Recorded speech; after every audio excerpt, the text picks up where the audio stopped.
been doing some thinking as we approach the new year and the spring and just like this next chapter of our lives. I've been thinking a lot about some changes I want to make, and I wanted to document these changes and be super transparent about them and really take you along with me for this little experiment, if you will. And yeah, so basically I'm going to be going low buy in 2020. And I want to talk about what that means and how I decided to do that and like why I'm doing it and what my ground rules for myself are going to be. And then I really, from this video, I want to just open up the conversation and document this whole process. So this is going to be the first video in a series that will continue indefinitely, probably for the rest of 2020 if I am successful in this endeavor. But yeah, I have just been seeing a lot of people do these low buy year videos and talking about their experiences, and I just have resonated so much with these people's experiences, and they've reminded me so much of myself, and it's just really made me reflect and like look inward and think about how I want to be shopping and purchasing things in the future and how that's different than what I've been doing. So yeah, I guess I'll just get right into it. I have some notes on my phone that I'm going to be referring to. So there are a few reasons why I'm going low buy. As you know, I'm focused around sustainability and being low waste and low impact. It's difficult to exist in this social media culture and YouTube, Instagram culture as someone who's fashion oriented like I am. My channel is focused around sustainable fashion and lifestyle, but it's difficult to do that without feeling this pressure or need to continually be adding to your wardrobe. A lot of the bigger sustainable fashion YouTubers that I have looked up to, it seems like, are always adding to their wardrobes, always doing thrift hauls, always, investing in pieces from sustainable companies, and that's great. I love, supporting companies that are doing their part to reduce their impact, and, obviously thrifting is a great way to buy things without contributing to a lot of the problematic ways of fast fashion. But I think it's hard to remember that the most sustainable thing is to not buy anything at all. And yeah, I just have noticed this pressure to be adding constantly, and it creates this impulse to want things and feel like you are inadequate or your wardrobe is inadequate or whatever. Like, you need these things because the people around us on social media are buying them or getting them gifted to them. Those are just things that I've noticed a lot before even thinking about being low buy. I noticed these things, and yeah, so I guess the biggest reason why I'm going low buy is because it's more sustainable. Obviously, the less you consume, the less your impact is, and it's pretty self-explanatory. So that's obviously a big reason for me, is that I really am wanting to practice more of what I preach. And not that I feel like I've been, hypocritical or disingenuous, because I do, like, everything on here that I've shown you is my life and is true, and I've really been working hard to reduce my impact, but I just am feeling like I'm at a really good place in my wardrobe now where I really feel good about the clothes that I have, and I just, for the first time in a long time, am feeling so much less of an urge to add and more of an urge to just like purge and get rid of things and simplify, and I'm really latching onto that feeling because I'll talk about this more, but for a long time before that, I definitely felt like I needed to be getting things, clothes specifically. Anyway, I'll talk about that.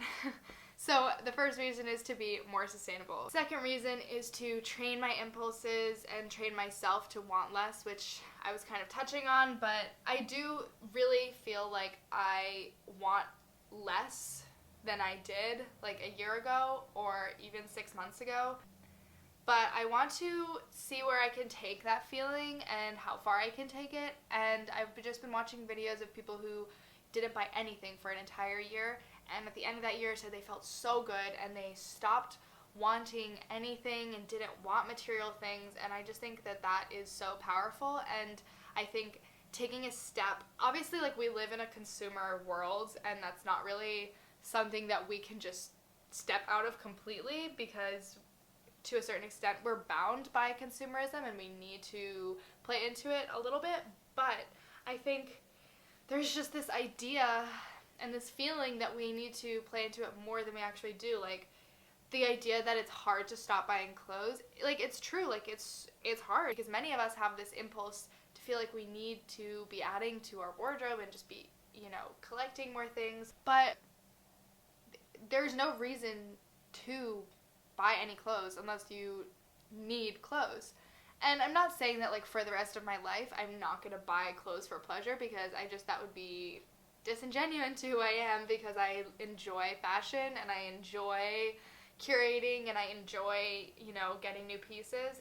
But a lot of my impulses to buy and my urges to accumulate things came from not the healthiest place, which I'm sure is true for a lot of you, and hopefully you can relate to this. But I definitely got very into fashion and shopping at the same time that I became very unhappy in my personal life.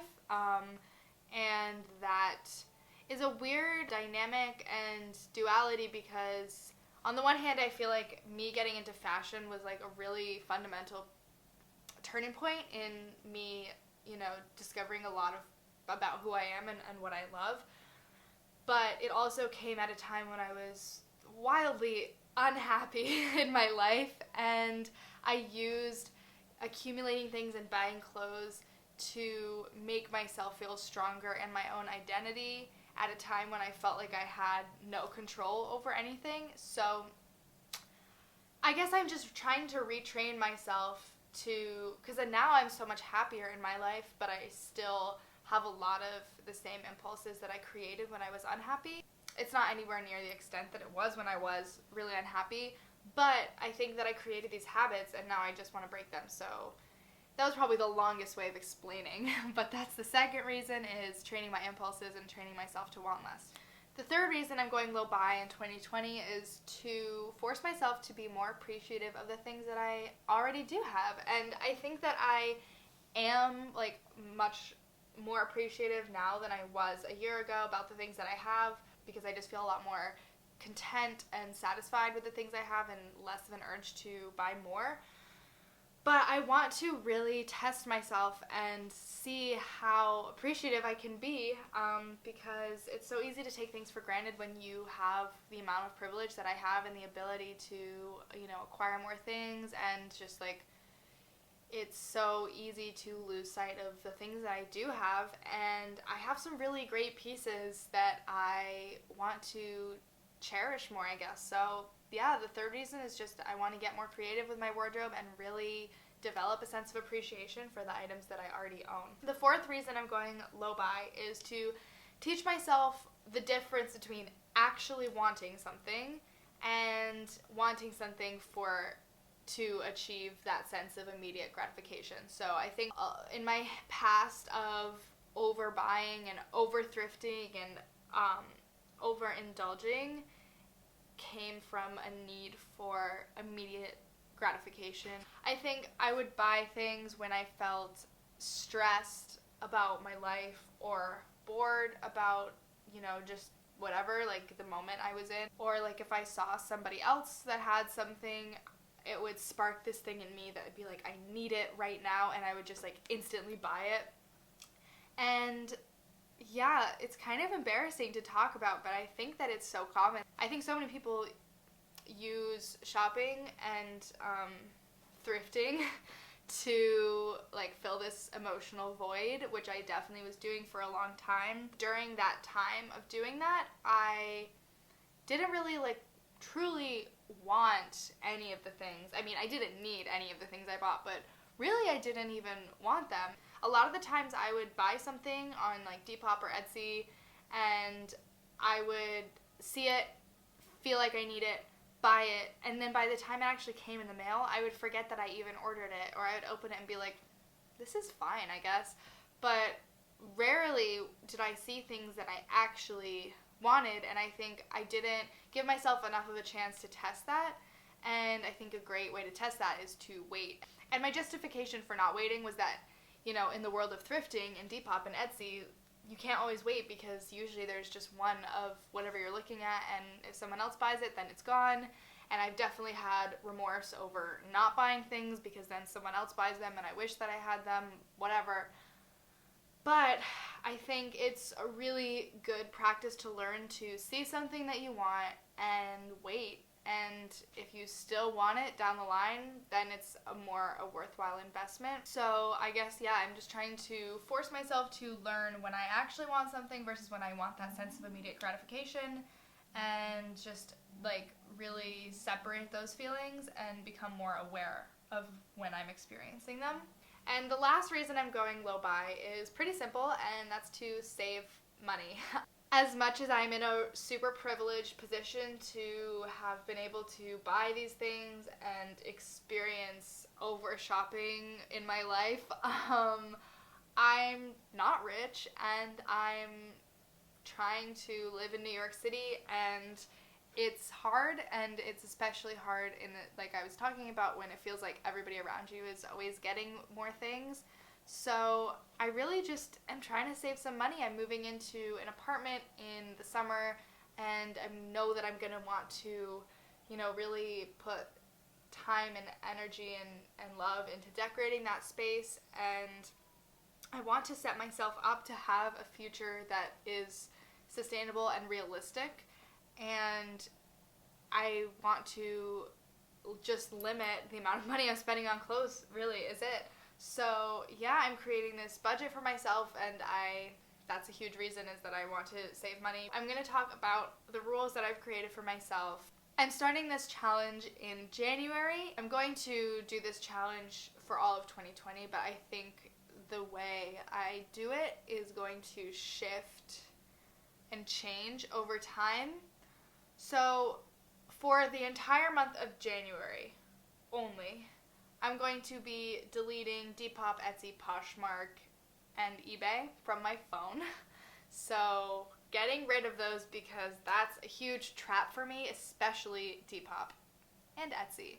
But Depop is formatted like a social media, so it's so easy to just go in there and scroll and see things you like, and it's addictive, and I want to break that. So I'm deleting all those apps from my phone for the month of January, so that won't even be a temptation. Just getting rid of them for the whole month. I guess I'll re-download them in February, or I'll do a little reassessment at the end of January and see how I'm feeling, if I want to re-download them or just keep them off my phone. Okay, my next rule for myself is only add when I subtract. So only buying something when I get rid of something, so I'm not accumulating things. I don't need more stuff. I have plenty of stuff, and so if I really am going to get something, I need to prove to myself that it's worthwhile by getting rid of something else and just keeping my wardrobe at a small size. So only add when I subtract. The third rule is that the item must be different or unique than everything else I own, or it has to be replacing something. So I have many white shirts. I love wearing white, but I don't need any more white shirts, and if I do find a white shirt that I really feel like I need, then it either needs to replace a white shirt I already have, or be so different than anything I have that I can justify buying it.